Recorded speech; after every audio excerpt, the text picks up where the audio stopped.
Well, with that, let's move on. As we promised, it is time to kickstart our quarter tak series. We get you a curtain raiser on all the key sectors and the expectations ahead of the earnings season. And as usual, it's going to be the IT companies which will kick it off. TCS and HCL Tech will be reporting numbers on the 12th.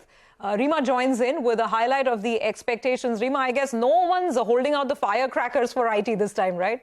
Nope. Q1FY24 is expected to be weak despite the strong seasonality which typically takes place in the June quarter. What's hurting? Uncertain macros have led to a cut in discretionary spending.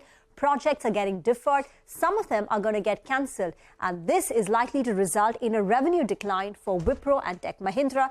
We're expecting a flat revenue growth for both TCS and HCL Tech, while Infosys could clock in a constant currency revenue growth of 0.7% on a quarter-on-quarter basis. And just to put it in context, typically the June quarter is very strong, and last year all these companies grew between 2 to 5% last year. Moving on to margins. Now, margins are likely to remain depressed despite the easing supply-side challenges, and that's on account of weak operating leverage. Margins for, margins for Tech Mahindra and TCS are likely to show a sharp decline. That's on account of wage hike. But for the others, it's expected to remain on the flatter side. The silver lining in the quarter is going to be the strong deal wins and the order pipeline. Most companies, in fact, have announced very large deal wins. For TCS, for instance, there was this $1.8 billion BSNL deal. There was a Standard Life deal. There was Marks & Spencer's deal. Infosys, if you remember, had announced a very large, nearly $500 million deal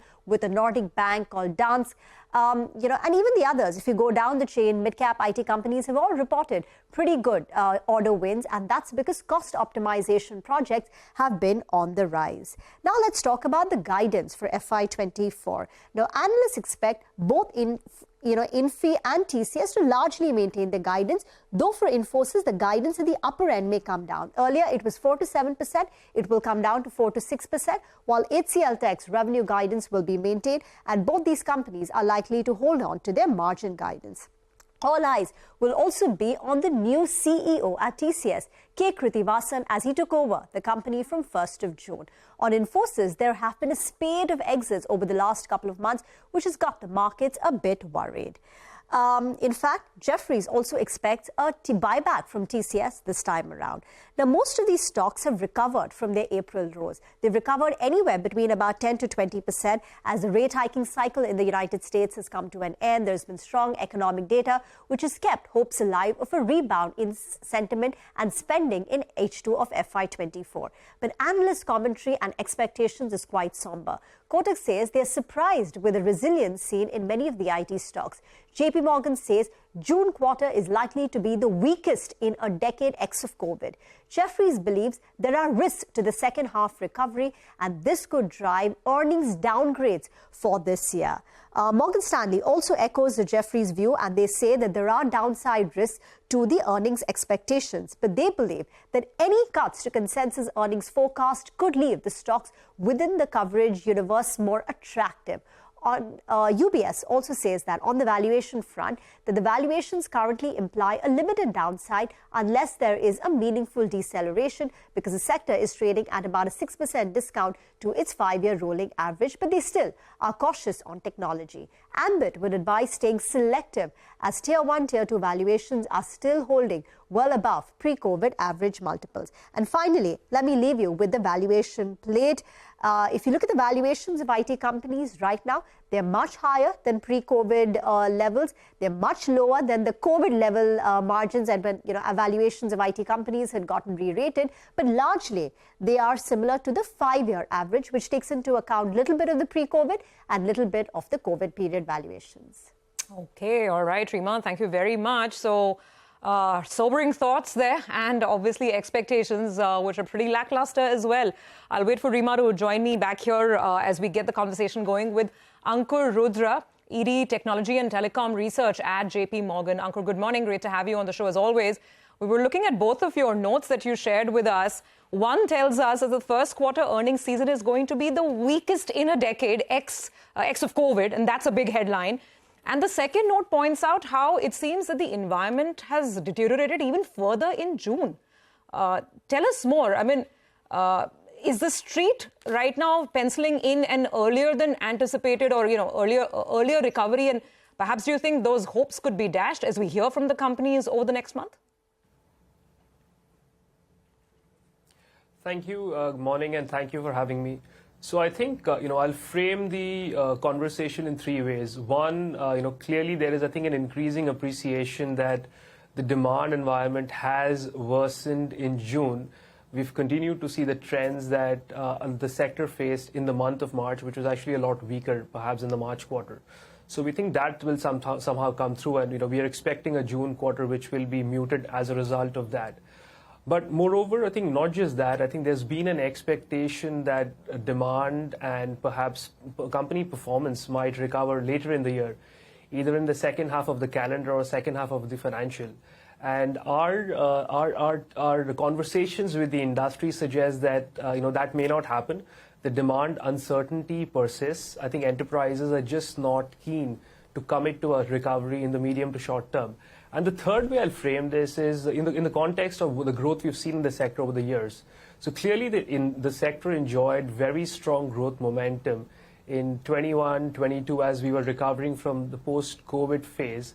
However, I think the main thing here is we are seeing a mean reversion. We don't think F24 necessarily is an exception. It's a mean reversion towards long-term growth.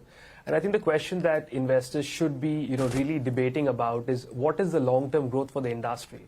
We think it's about 7 to 8%, 6 to 8%, and not high single digits. So I think those are the three things I will sort of want to focus on. Ankur, you raised a really important point, and I want to sort of delve a little deeper on the third aspect.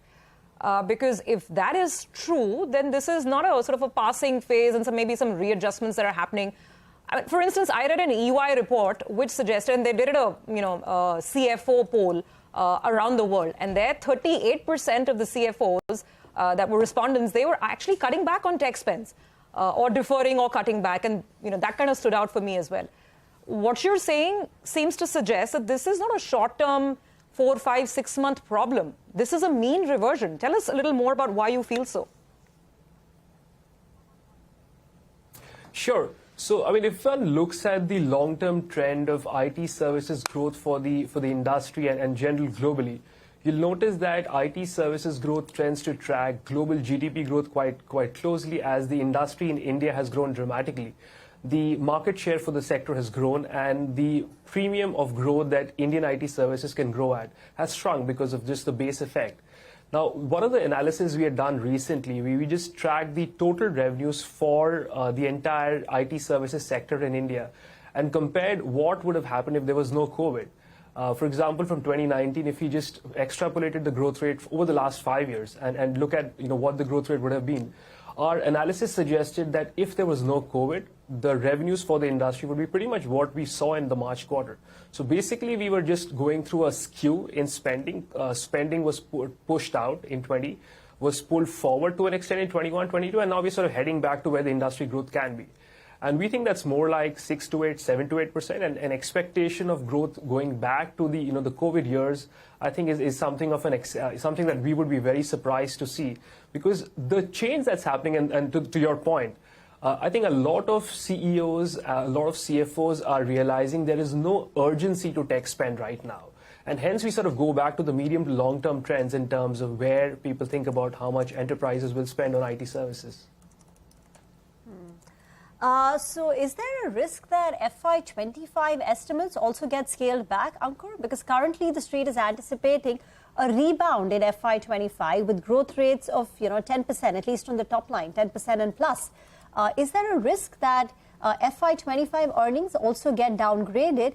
And also, what are your thoughts on the fact that the US economic data has been so strong? I remember what Rajesh had told me in April, and he said US is very quick to react on the way down and on the way up. So as soon as the economic sentiment turns, you see the US clients getting cautious, they turn off the spending tap. But the minute the tide turns and the sentiment improves, the confidence comes back, these US CFOs, CIOs, CMOs, they're very quick to spend. So if the economic data is strong, as we have been seeing, is there a possibility that client confidence comes back and spending picks up? What would you make of that argument? Sure. So I think to start with, we do think that F25 estimates remain very high. We don't think the growth in the sector can go back to double digits sustainably. Like I said, we think the growth sustainably is about high single digits. And what makes us say this is I think we just looked at the long-term, medium to long-term trends. And the period that people tend to frame the focus on in a going back to double digits is basically looking at just the last 2 years.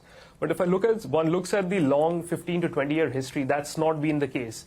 Now, to your point in terms of the recovery in tech spend as the data improves, now what's different here is that when one looks at the data that we're looking at right now, that's consumer data. Indian IT companies, customers are enterprises. Enterprises have actually been going through an earnings recession. While there's not been a recession in the US so far, there still has been an earnings recession in the S&P 500. And that's what enterprises are reacting to. That's point number one. Point number two is when, let's assume that enterprises do see a better demand environment. Remember that IT services tends to be quite, a mid to late cyclical industry. So we'll see that with a bit of a lag. At the moment, there's no indicators to suggest that enterprise tech spend is improving. Ankur, I want to understand whether you have started modeling in the impact generative AI is having on all of this. So my basic question is, for instance, Salil Parekh gave an interview to the papers a couple of days ago, and he said, Infosys could even look at acquisitions maybe if they fit in for that strategy. So while you say that we'll revert back to maybe 5 to 7% growth, yearly growth at an industry level, what are you factoring in from the AI perspective and whatever disruption we need to be prepared for over the next 12 months? No, I think it's a great question. So the way generative AI will impact the industry is clearly one of the questions, which is, I think, one of the key conversation or debate points among all, I think, industry participants, whether it's CEOs or whether it's investors. Our current perception is that this is clearly one of the big disruptors for the industry in the medium to long term. We think the first level of impact will be an element of deflation. A lot of the mid to low end work that IT services companies provide, whether it's application testing, to an extent application maintenance, infrastructure maintenance, business processes that can be partially automated, where one can see a significant amount of potential deflation on spending. In the medium to longer term, there should be more opportunities as industries evolve, as we move to higher levels of technology abstraction, as new work comes in. But unfortunately, that work typically does not come to IT services firms, or at least IT services firms with a technology heritage to begin with. It tends to go to consulting heritage firms to start with. So we think in the medium term, we would expect some deflation. It's very early to say what that level of deflation would be. It's hard to quantify right now. But we think that can depress growth in the medium terms, let's say 25, 26, 27. Ankur, great conversation, but unfortunately out of time. Thank you very much for joining in and laying out your perspective. Get into a break on that note. On the other side, we'll get chatting with Midesh Thakkar for some technical trades. Stay tuned.